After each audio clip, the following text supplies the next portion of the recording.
My name is Avery Collins. I'm 32 years old. And by the time my life split cleanly in half, I had already learned something about betrayal that most people get wrong. It doesn't arrive loudly. It doesn't slam doors or scream your name or give you something obvious to point at and say, there.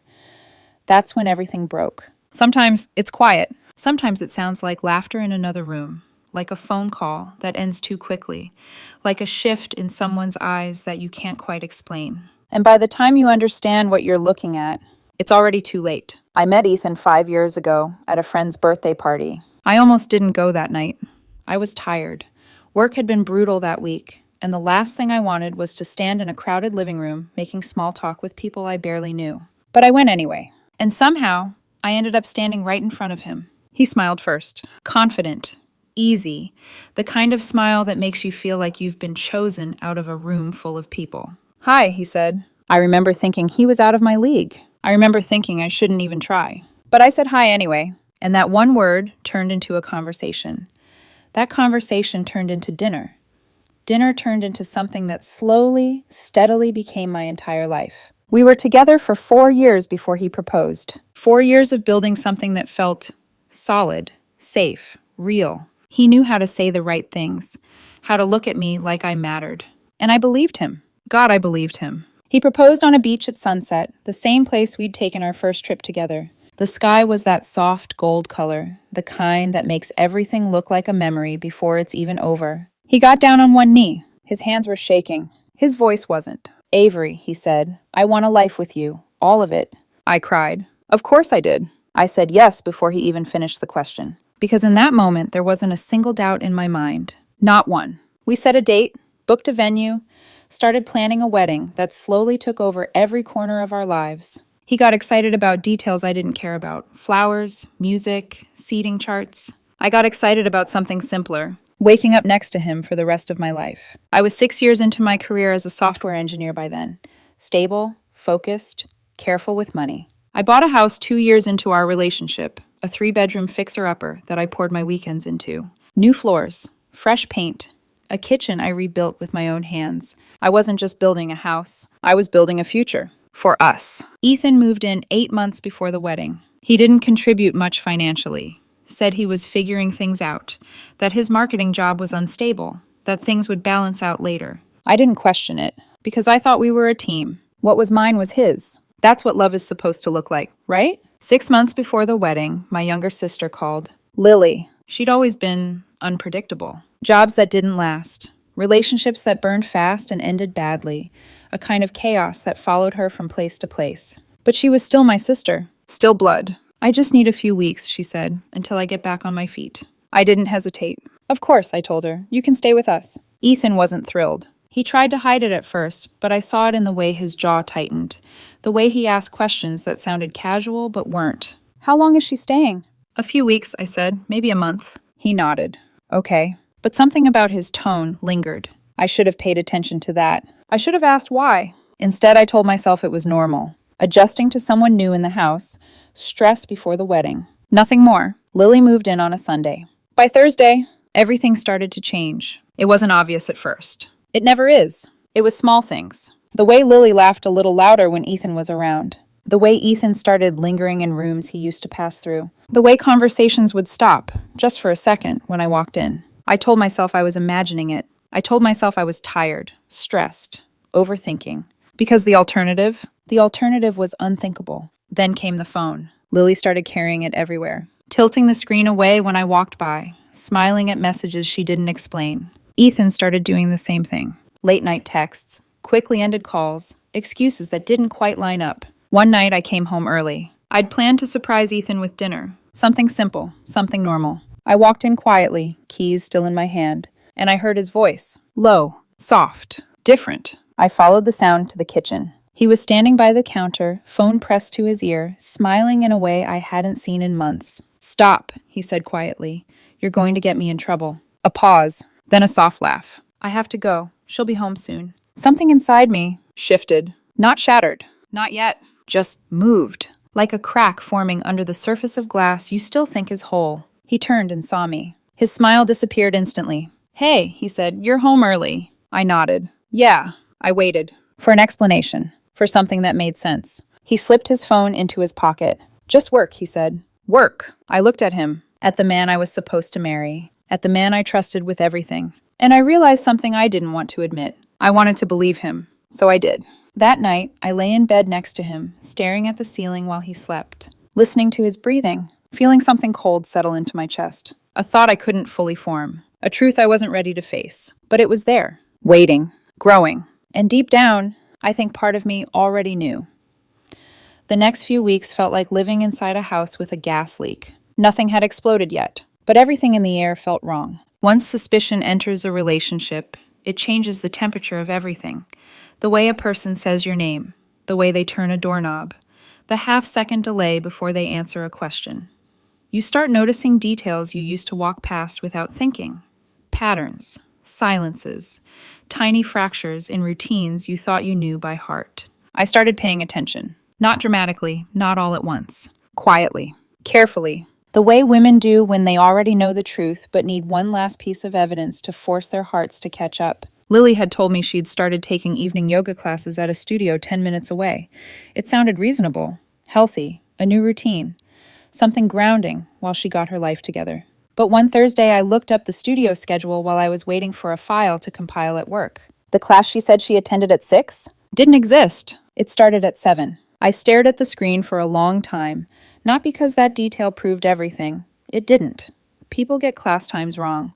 Websites aren't always updated. There were 100 explanations. That was the problem. When you love someone, your mind becomes a defense attorney for their worst behavior. You don't search for the truth. You search for excuses. I closed the tab and told myself I was being ridiculous. Then Ethan started pulling away from me in little ways that were somehow worse than a big, obvious rejection. If I kissed him, sometimes he turned his face just enough that my lips landed on his cheek instead of his mouth. If I reached for him in bed, he said he was tired. If I asked what was wrong, he smiled too fast and said, "Nothing, Avery. I'm just stressed." Stressed. The universal word people use when they don't want to tell you they've already started leaving. Lily changed too. She started wearing makeup around the house when she used to live in oversized t-shirts and chipped nail polish, and whatever mood she woke up in, she laughed more. Floated, almost, as if some private current of excitement was carrying her through the day. Sometimes I would walk into the kitchen and find them already there, standing too close,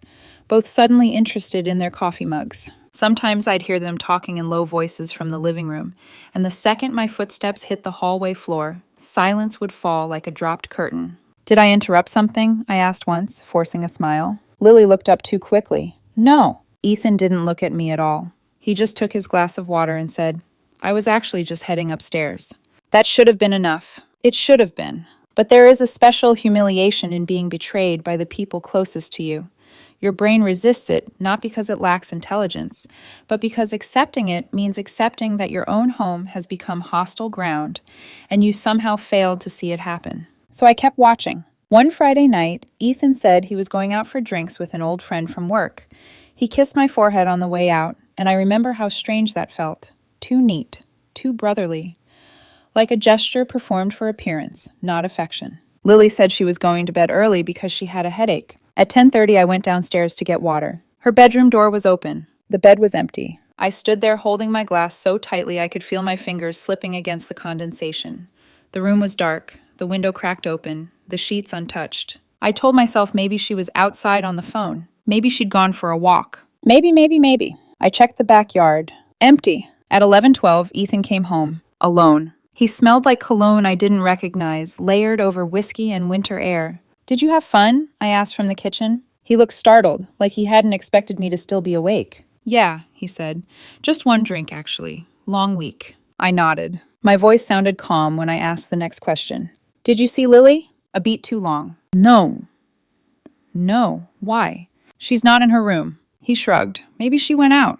"Maybe." He went upstairs before I could look at him any longer. Lily came in 20 minutes later through the side door, barefoot in heels, holding them in one hand. Her hair was windblown, her lipstick was smudged. She froze when she saw me sitting at the kitchen island. "Oh," she said, "you scared me." "Where were you?" She gave a small laugh that landed wrong. "Out."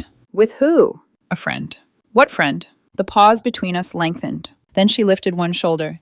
"Do I need to submit a full report now?" That was the first moment I felt anger stronger than hurt. Not because of what she said, because of the contempt in it. I looked at my sister, my little sister, the girl I used to walk to school, the girl I had defended my whole life, and saw something in her face that made my stomach turn. Not guilt, not fear, confidence. The kind of confidence people get when they think they're smarter than you. I went upstairs without answering her. In bed, Ethan was already on his side, facing away from me. I stood in the dark, looking at the line of his shoulders beneath the blanket, and thought, if I ask him now, he'll lie. And if he lies, I'll still stay until I can prove it. That realization made me feel sick, so I said nothing. I lay down beside him and stayed awake until dawn. The following week was torture. I started tracking details without meaning to.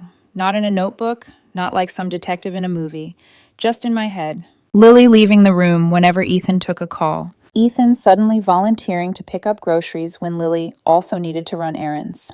Text notifications at odd hours. The look on Ethan's face whenever Lily laughed at something from across the room. A charged little flicker that vanished the second he noticed I'd seen it. One evening, I came home early again and heard music playing softly upstairs. I found Lily in the hallway mirror adjusting an earring. You going somewhere? I asked. She glanced at me through the reflection. Just out. With friends? She smiled. Maybe. It was such a small answer, so careless, but it carried something sharp beneath it, a challenge, like she was waiting to see whether I would finally say the thing neither of us was saying aloud. I almost did. I almost asked her if she was sleeping with my boyfriend in the house I paid for. Instead, I stepped aside and let her pass. Cowardice can look a lot like self-control from the outside. 3 days later, everything ended. I'd been stuck in a project meeting that ran nearly 2 hours over. My head hurt. My back ached. The only thing keeping me moving was the thought of home, of a shower, a glass of water, maybe Ethan on the couch half asleep with some terrible action movie playing. Something ordinary, something safe. When I opened the front door, the house was quiet. Too quiet. The lamps in the living room were on. A single candle burned on the coffee table, one of the expensive ones I saved for special occasions. Ethan was sitting on the couch with a glass of red wine in his hand. He looked up when I walked in, and something in my chest went cold, because I knew that look. I'd seen it once before on a stranger at an airport who was about to tell me my flight had been canceled. Polite, distant, already detached from the inconvenience of my reaction. Hey, I said slowly. Long day. Yeah, he said. I set my bag down by the door. You eat yet? A little. No warmth, no smile, no getting up to kiss me. Just that blank, hollow calm. I sat down in the chair across from him. His phone buzzed on the cushion beside his thigh. He glanced down and smiled. That smile, that private, lit from within smile I had once thought belonged to me. Something inside me snapped into focus. Who is that? I asked. He picked up the phone and turned it face down. No one. My voice stayed level. Ethan, who is it? He looked at me then. Really looked at me.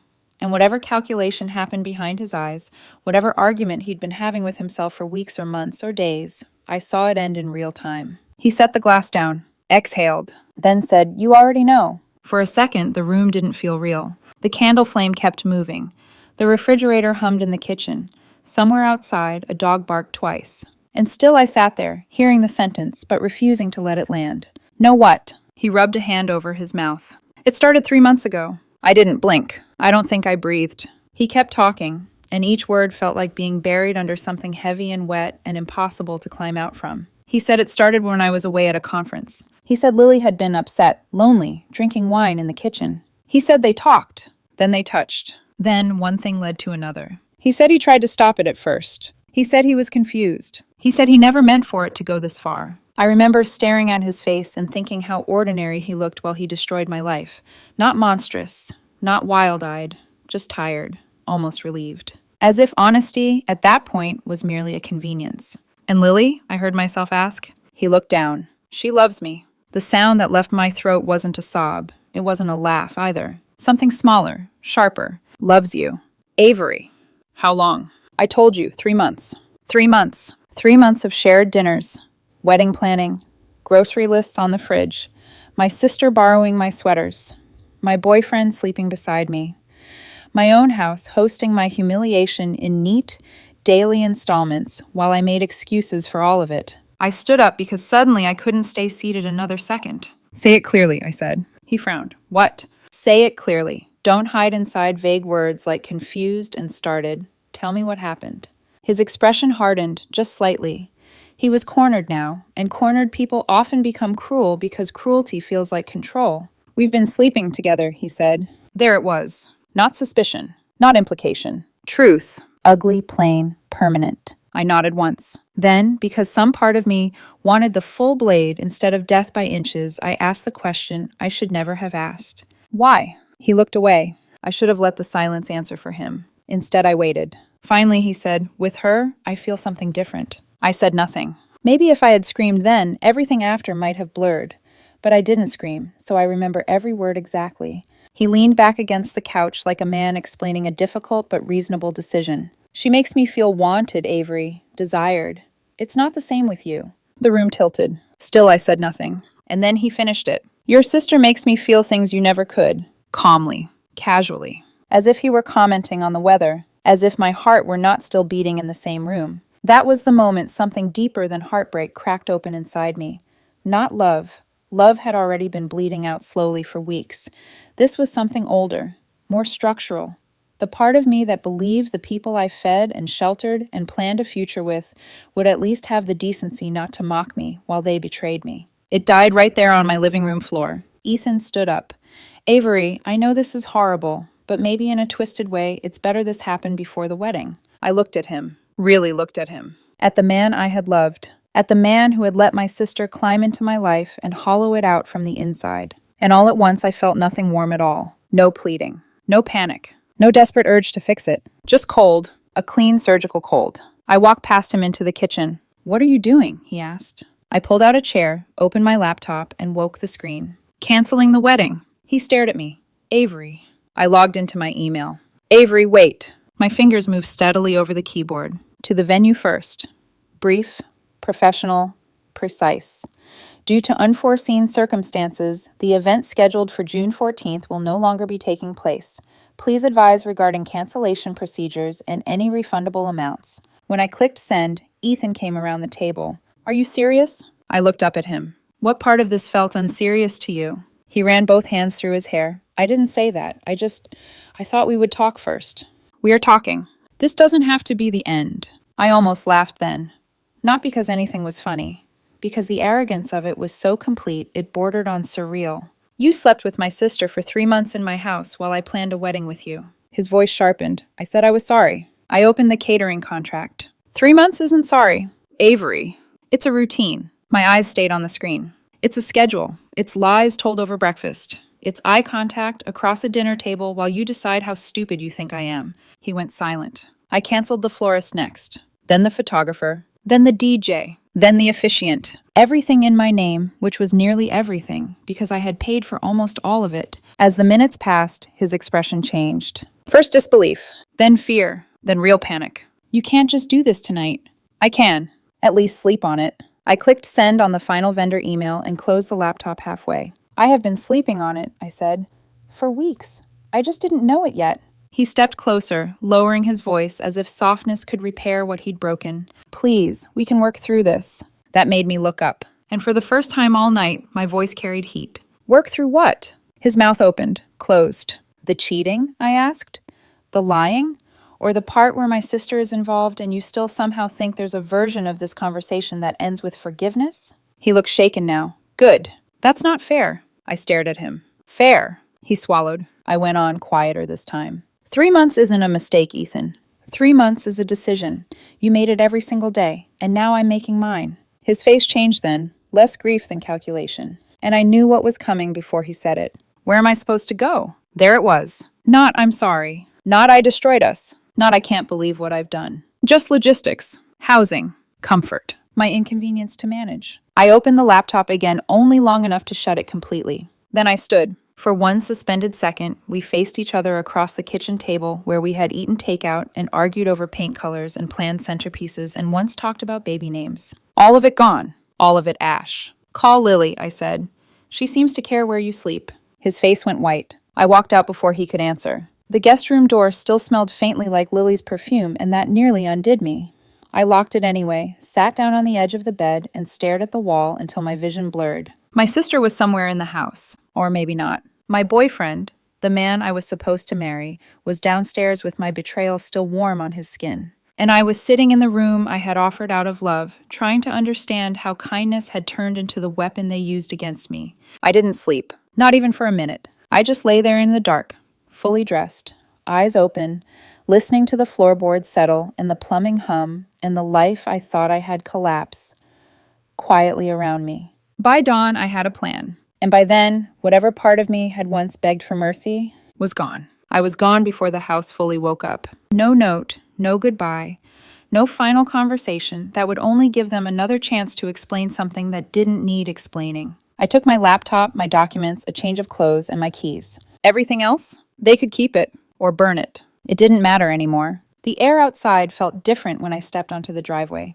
Colder, sharper, like the world had been reset overnight and I was stepping into it as someone else entirely. I got in my car and drove. Not aimlessly, deliberately. The first thing I did was stop at a locksmith. By the time Ethan realized I wasn't coming back that morning, the locks on the house were already changed. The second thing I did was block him. Phone, email, every social account I could think of. I didn't want apologies.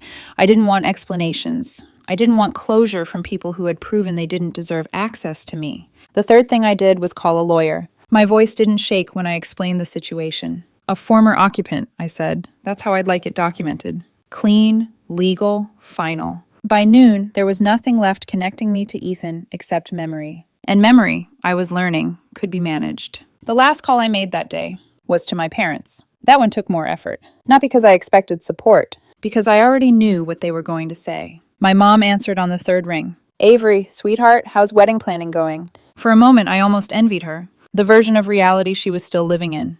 The wedding's off, I said. Silence. Then, carefully, what do you mean? Ethan has been sleeping with Lily for 3 months. I found out last night.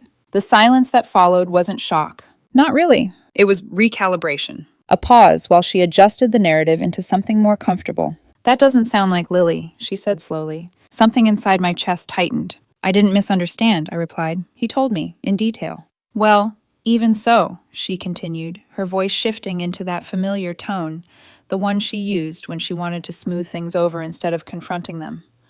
Families go through difficult situations. This doesn't have to destroy everything. You and your sister can sit down, talk it through. I hung up. I didn't argue, didn't explain, didn't beg her to see me, because that was the moment I understood something important. It wasn't just Ethan and Lily who had betrayed me. It was anyone who heard the truth and still chose comfort over clarity. My dad called an hour later. Same script, different voice. Let's not blow this out of proportion, he said. Your sister made a mistake. 3 months isn't a mistake, I cut in. She's still your sister. And he's still my boyfriend, I said. Does that make it better? He exhaled, frustrated. You're being emotional. That almost made me laugh. Emotional. As if detachment wasn't the most terrifying thing happening inside me. I'm being precise, I said quietly. I want nothing to do with Lily. And if you choose to defend her, I want nothing to do with you either. Avery. I ended the call. And then I blocked him too. Within 24 hours. I had lost my fiancé, my sister, and my parents. Or maybe that's not accurate. Maybe I had finally seen them clearly. The rest of that week blurred into action. I informed HR at my company that Ethan was not to be allowed into the building. I updated emergency contacts. I told a handful of close friends what had happened. Their reactions sorted them faster than anything else could have. Some were furious on my behalf. Some were quiet, supportive, steady. A few hesitated. Suggested I might be moving too fast. That maybe I should process before making permanent decisions. I cut those people out too. Not because I was angry. Because I was done negotiating my own boundaries. By the end of the week, my world had shrunk. But it felt cleaner. Like a room after everything unnecessary has been stripped away. I took a week off work. Didn't tell anyone where I was going. Drove 3 hours north to a small cabin owned by a coworker. No signal, no noise, no one asking me how I was doing in that careful tone people use when they don't really want the answer. The first day, I didn't move much. Just sat on the porch with a cup of coffee and stared at the trees. The second day, it hit, not gently, not in a way I could control. Grief doesn't ask permission. It just arrives. I cried until my throat hurt. For the future I had already built in my head. For the version of Ethan I thought existed. For the sister I believed would never look at me as competition. For myself. For how completely I had trusted all of it. Then came the anger. Cleaner than the grief. Hot. Sharp. Useful. Anger at Ethan for call. He didn't know how it is. At Lily for her betrayal. At my parents for choosing the easier story. At myself for ignoring the signs. For explaining away things that deserved confrontation. for loving people who treated that love like something expendable. And then, something unexpected. On the fourth night, sitting on that porch, watching the sun drop slowly behind the trees, I felt it. Relief. It slipped in quietly, almost unnoticed at first. A lightness in my chest where the constant low-grade tension had lived for months. No more second-guessing, no more wondering, no more trying to fix something that was already broken. I wasn't losing them. I had been released from them. That realization changed everything. I went home different, not healed, but aligned. The first 3 months were the hardest. Structure saved me. I went back to work and threw myself into it completely. 12-hour days, sometimes 14. Not to escape the pain, but to rebuild something that was mine. My boss noticed, pulled me aside one afternoon. "Everything okay?" he asked. "The wedding's off," I said. "I'd rather not get into it." He nodded, didn't push. A week later, he recommended me for a leadership role that had just opened. I got it. 6 months after the worst night of my life, I was leading my own team. I started going to the gym, not for revenge, not to prove anything, just to move the anger out of my body. 5 a.m., empty space, no distractions. I lifted until my muscles shook, ran until my lungs burned. Day by day, something rebuilt itself inside me. Not the same person. Stronger, clearer, less willing to tolerate anything that felt wrong. I reconnected with old friends, the ones I had drifted away from while building a life that had quietly started excluding me. They welcomed me back without questions. No judgment, no lectures, just presence. And I realized how isolated I had become. How much of my world had revolved around Ethan. How easily I had let my own connections fade while nurturing his. Never again. I started traveling, alone. Portugal first, then Japan, then Colombia.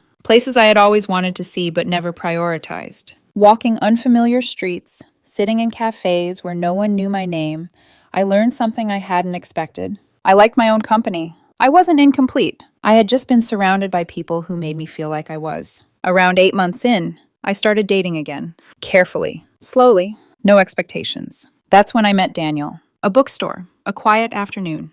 Both of us reaching for the same book. We laughed. Talked. And for the first time in a long time, nothing felt forced. I told him early. About the engagement. About how it ended. Not every detail. Just enough. He didn't flinch. Didn't try to fix it. Didn't promise anything. "I'm not in a rush," he said. "We can just see where it goes." So we did. Coffee. Walks. Conversations that stretched late into the night without pressure or expectation. He didn't try to replace what I lost. He wasn't that kind of presence. He was something new. Something chosen. And for the first time since everything fell apart, I felt something that didn't come from memory or survival. I felt peace. But while I was rebuilding Ethan and Lily, they were falling apart. And whether I wanted to admit it or not, part of me was about to find out exactly how. I didn't go looking for updates about Ethan and Lily. At least, not at first. I told people I didn't care. That I'd moved on. That whatever they were doing had nothing to do with me anymore. And that was true. Mostly. But information has a way of finding you when your life overlaps with other people's curiosity. Mutual friends. Loose connections.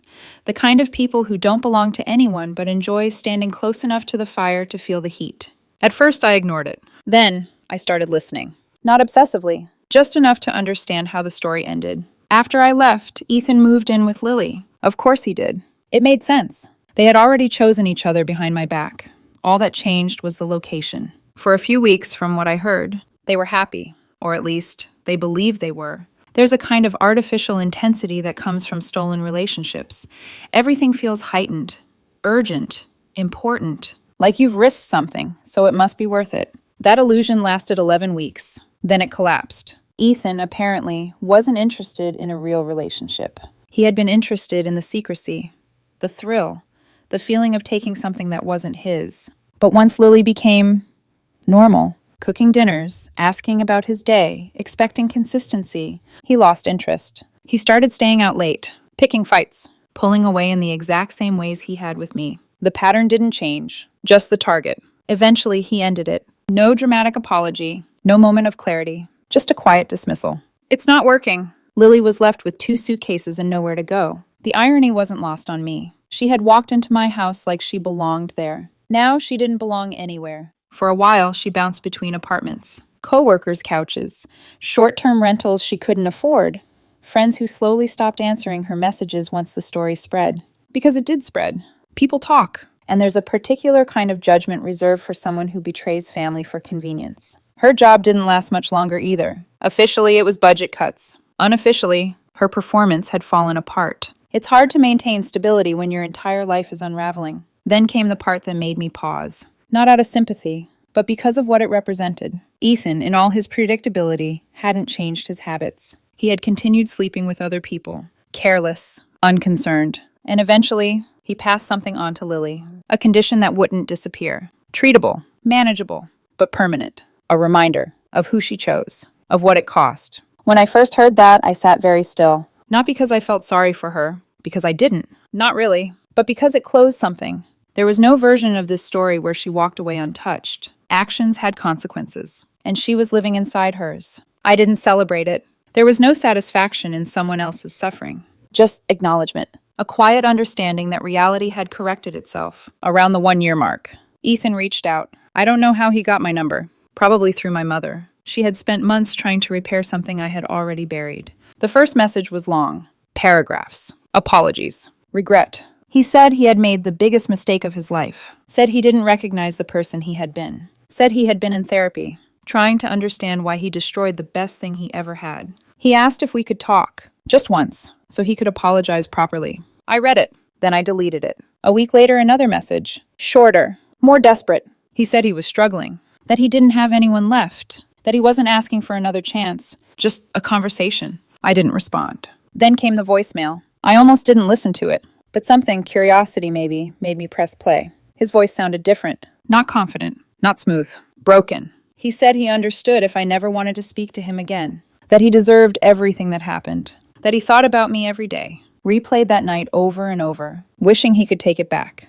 Then he said something that made me pause. I thought I was settling with you, he admitted. I thought I needed more excitement, more passion. A quiet inhale. But you were the only person who ever really saw me, and I destroyed that because I didn't know what I had. I listened to that part 3 times. Not because it changed anything, because it confirmed everything. He hadn't grown. He had just lost. There's a difference. I deleted the voicemail, not out of anger, not out of revenge, because I was done. I had spent a year rebuilding my life from the ground up. Piece by piece, choice by choice. I wasn't going to reopen a door I had fought so hard to close. A few months later, I heard Lily had moved back in with our parents, 1,000 miles away, working part-time. No social media, no connection to the life she once tried to take from me. She had disappeared. In a way, that felt fitting. My parents reached out too. A Christmas card, a voicemail, a message about family, about forgiveness, about moving forward. I didn't respond, because forgiveness doesn't mean access. And moving forward doesn't mean bringing people with you who prove they don't belong there. Ethan, from what I heard, he was still the same. Different jobs, different women, same patterns. I didn't think about him much. He wasn't my past. He was just something that happened. 18 months after that night in the kitchen, my life looked nothing like I had planned. And it was better, cleaner, more honest. I had a career I was proud of, friends who showed up, a sense of self that didn't depend on anyone else's validation. And Daniel,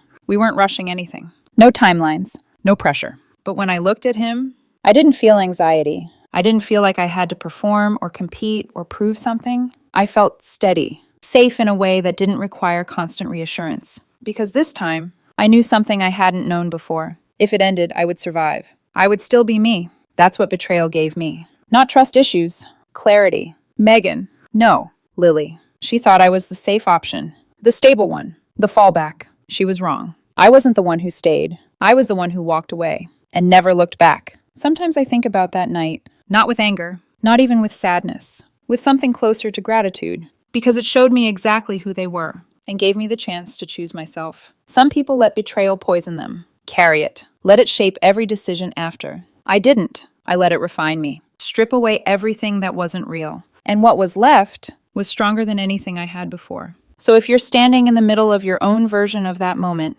that quiet realization that something isn't right, listen to it. Don't explain it away. Don't wait for proof so obvious it destroys you completely. Leave. Protect yourself. Choose your own peace. Because the people who truly love you won't ask you to stay where you're being broken. And the ones who do, they were never on your side. Cut them loose. Rebuild. Become someone they could never deserve. That's the only revenge that matters. And trust me, it's enough.